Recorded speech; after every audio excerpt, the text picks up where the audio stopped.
Welcome to another module in Optimum Academy. Sticking with the basics, we will be talking about income replacement. So income replacement, what needs to be replaced and what does not. The most common reason for obtaining life insurance is to replace lost income from an early death. It protects the family from financial ruin at the wage earner's death ahead of what would normally be a retirement age. When it comes to income types, we need to look at what needs to be replaced and what does not. So the income can either be earned or unearned. It's considered passive. People will get a little touchy when you say that, retirement income or investment income is unearned. It just means that they're not actively working for it. It would happen, that income stream would be there regardless if they were alive or deceased. So that's something that continues after death. But the earned income is the most common type of income that we replace for the life insurance. And the concept is basically just to keep that income stream there that the person normally would have received up through the age of retirement, which is normally around 65. The income amount's usually obtained from the application. And if the income appears to be in line for the occupation that they state, using the multiples that we have covers most situations to justify the overall amount of insurance. So let's look at just a basic case example. Here we have a 35-year-old male coming in for $2 million. He would most likely work to a standard retirement age of about 65. Some people retire earlier, some people will retire later, but normally 65 is the general rule used. So this makes his remaining work years around 30. If he earns $100,000 a year, a reasonable multiple would be to calculate the income over that period of time. So 30 times income, that expected lifespan in the working years, and that's where those income multiples come from. So just basically justifying insurance from his income replacement, we use the 30 times 100,000, which gets us to $3 million. So we can justify a total line of insurance up to $3 million. So if he's looking for $2 million, if he has no other insurance in force, then we should be just fine to cover him for that amount. Now, not all income is earned while they're actively at work. That's when we talked about the unearned and passive income. So this continues after the insured's death. So income replacement really isn't a valid way to justify the amount of coverage. Some of the examples of this would be like an at-home spouse. We have a working spouse and another spouse that maybe stays home and takes care of the children, takes care of the household, or some other kind of efforts that are not monetary income earning themselves.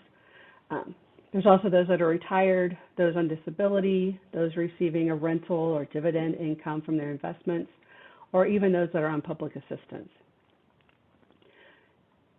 So only the income that ends at the insured's death should be used for income replacement.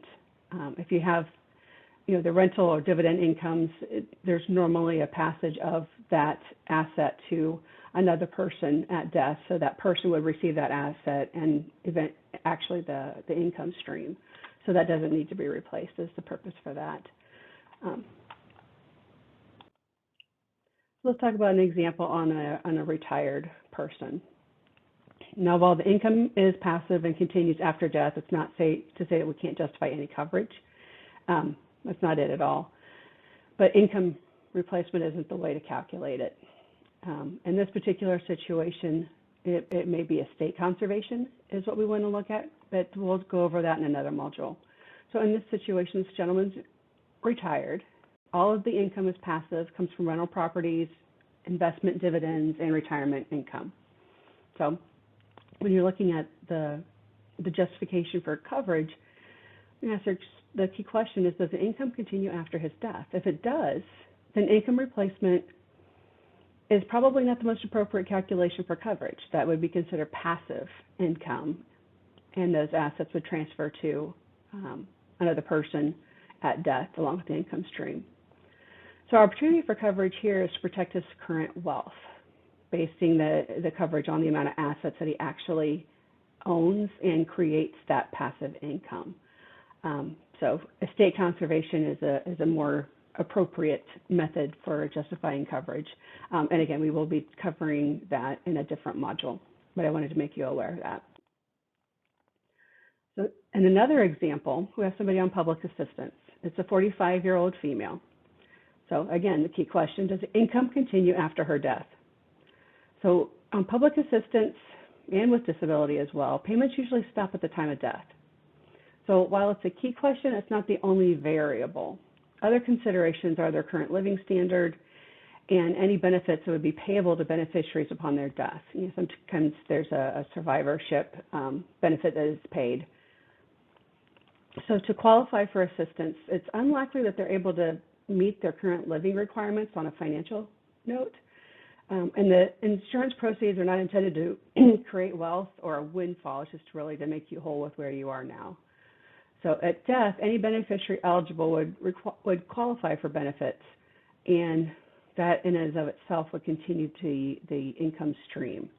An example is, Social Security. If you have a dependent child, and the parent dies, you're going to get some type of a benefit, or even with spouses, there's a spousal benefit paid. So in these types of situations, a small policy to cover burial expenses might be the best option.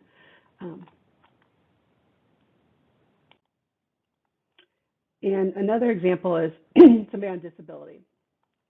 So like public assistance, the disability payments stop at death. But again, some disability policies might pay a survivor benefit.